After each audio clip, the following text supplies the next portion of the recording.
Sólido geométrico simples, a esfera é encontrada em frutos, corpos celestes, maquinários, em vários esportes e num número incontável de outros exemplos. Objeto de estudo da geometria métrica, hoje vamos ver seus elementos e suas principais partes.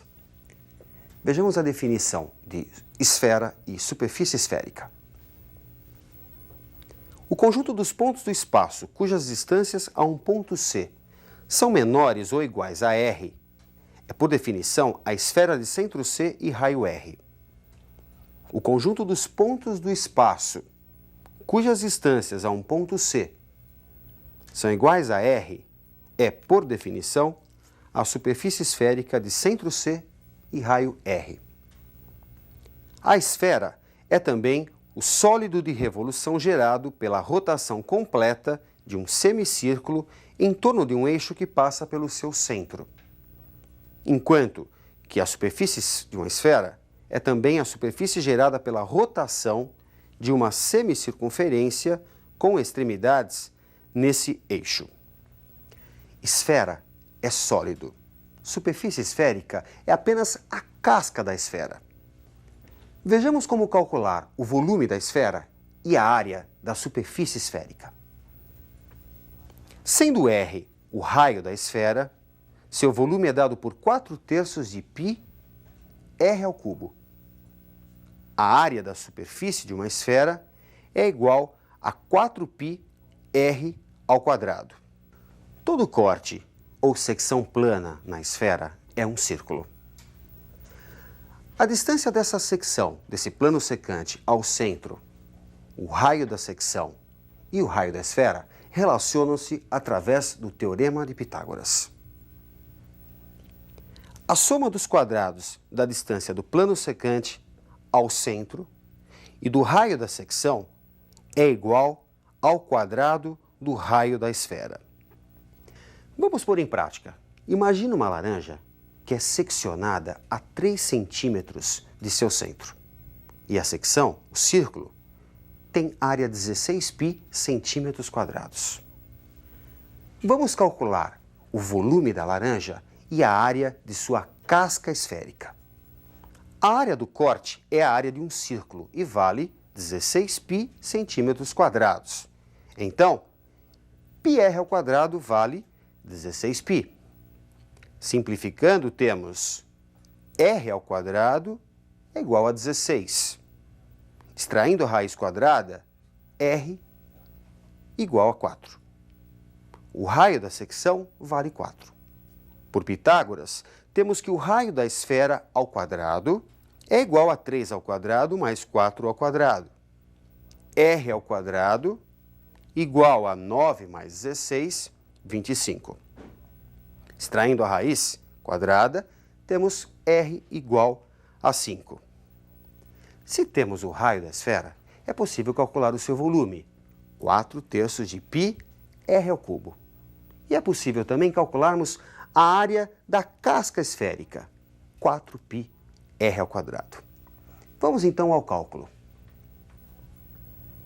O volume fica 4/3 de π 5 ao cubo. 4/3 de π vezes 125.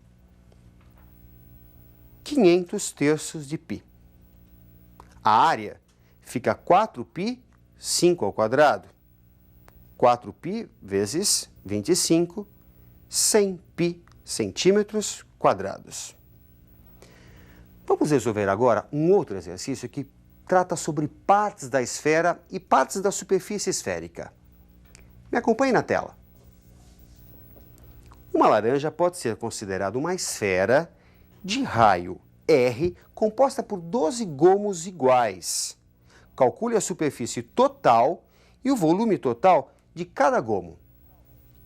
A área do gomo é composta pela área de 2 semicírculos de raio R e pela área da casca do gomo, que na geometria chamamos de fuso esférico.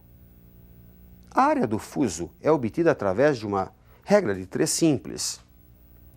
A área do fuso está para um gomo, assim como a área da casca esférica, dada por 4πr ao quadrado, está para 12. A área do fuso fica igual a 4πr² sobre 12, que simplificado resulta πr² sobre 3. A área do gomo é composta também pela área de dois semicírculos de raio R. A área de cada semicírculo é igual a πr² sobre 2. Portanto, a área do gomo é igual a 2 vezes πr² sobre 2, área dos dois semicírculos, mais πr² sobre 3, área do fuso. Simplificando e tirando o mínimo, temos como resultado área do gomo igual a 4/3 de πr². Nos resta agora calcular o volume de cada gomo. Na geometria, um sólido como o gomo é conhecido como cunha esférica. Vejamos como calcular o volume da cunha. Neste exemplo, 1/12 do volume da esfera. 1/12 de 4/3 de πr². Simplificando, temos πr³ sobre 9. A secção de uma superfície esférica por um plano secante nos fornece duas superfícies. Essas superfícies são conhecidas como calotas esféricas. Já a esfera fica dividida em duas partes, dois sólidos. Esses sólidos são conhecidos como segmentos esféricos. Vejamos uma questão de aplicação. Chama-se calota esférica a região determinada pela secção da superfície de uma esfera de raio R por um plano, cuja distância até essa superfície é h. A área da calota é calculada por A igual a 2πr vezes h. Para construir um exaustor eólico, desses que se vê com certa frequência nas coberturas de certas empresas, um fabricante projeta uma superfície esférica de 10 decímetros de raio e retira duas calotas, interceptando a superfície por dois planos paralelos, cada um distante 6 decímetros do centro. A parte superior será fechada e a inferior permanecerá aberta para ser encaixada na cobertura. Qual o custo total do exaustor se o preço do decímetro quadrado do material usado para sua construção é de 40 centavos de real? Inicialmente, vamos calcular a área da superfície esférica e retirar e subtrair a área das calotas.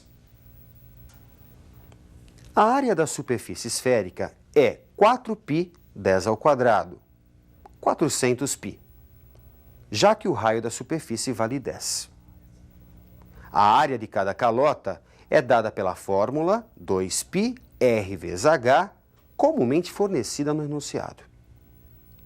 A área da superfície esférica é 4π10², 400π, já que o raio da superfície vale 10.